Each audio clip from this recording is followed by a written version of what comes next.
Good afternoon, everyone. I almost said good morning. It's Sanam Salati-Yerzik with New England Prestige Realty. I'm Kelly Turner with Total Mortgage.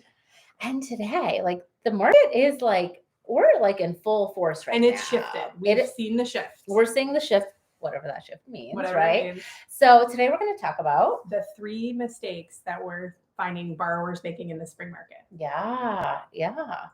So we're getting, there's still low inventory, Yes. right? Today's Thursday, in Glastonbury, it's the end of March. We have 25 homes on the market, actively for sale at this time.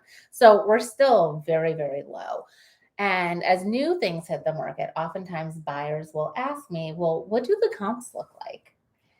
It's a really hard question to answer because I can show you what comps look like, but that's not going to dictate where your offer really should be. Yeah, what the price is. And I think one of the big mistakes that borrowers are making is they know that there's not a lot of inventory, so they are hesitating on getting a mortgage approval. Yes. I don't want to do this now because I just want this one house. Yes. I just want, and if I don't get this house, then I'm going to wait. And it just never, once you decide you're ready for a house, you're ready. And it never is just the one house. And then in getting ready, you want to be the strongest ready buyer possible. Yeah. So number one mistake, not getting both pre-approved and also fully underwritten. Yeah.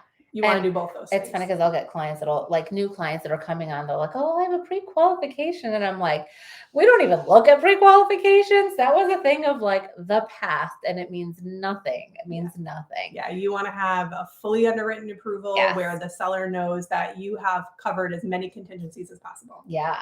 And then with that, so once you do find the right place to call home and you want to put in an offer, what should you do? Should you wait? You should not. So number 2 is the big mistakes that people are making are hesitating or thinking that this is 2019 and there's less competition. So they have more time. I can go see this house 2 or 3 times. Sometimes you can. Sometimes you can. But you don't know if you have that luxury or exactly. And one of the things that's changing, and we've talked about it, is that for the last 2 years, every listing said highest and best due Sunday at 5 p.m., Monday at 5 p.m., whatever it might be. Yeah. We're not seeing that on the listings as much. No. But they're still happening. They are happening whether they are announced or not. It doesn't matter, right? A seller is probably going to accept what they like when they want to. Mm-hmm. We'll get notices sometimes, okay, highest and best is due by whatever date and time. And I was sharing with you because we have a client in common, and a mutual client, where we were actually going to submit an offer on a property. We had time based on the email that I received notifying us that highest and best was on this day and this time. But then the seller changed their mind. And accepted. They accepted an offer. Literally, I go to write up the offer, and I hadn't even been notified by the agent yet that they had already gone ahead and accepted an offer. My client set up on an auto search. All of a sudden, my client receives notification. It's under contract. Oh, man. And how heartbreaking is that? It was awful because also as a realtor, you're like, okay, I have a minute. Mm-hmm. Because we want to work within everybody's timelines. And it's not the agent's fault. And we don't know the terms and conditions of the offer that seller received. Maybe they had a time restraint. Yeah. So they can change their mind at any time. Yeah. So hesitating is definitely a big one. And then number 3, inspections. Yeah. So now that we're even doing home inspections, because that had subsided. I've gone away for a little bit, but they're back. COVID, yes.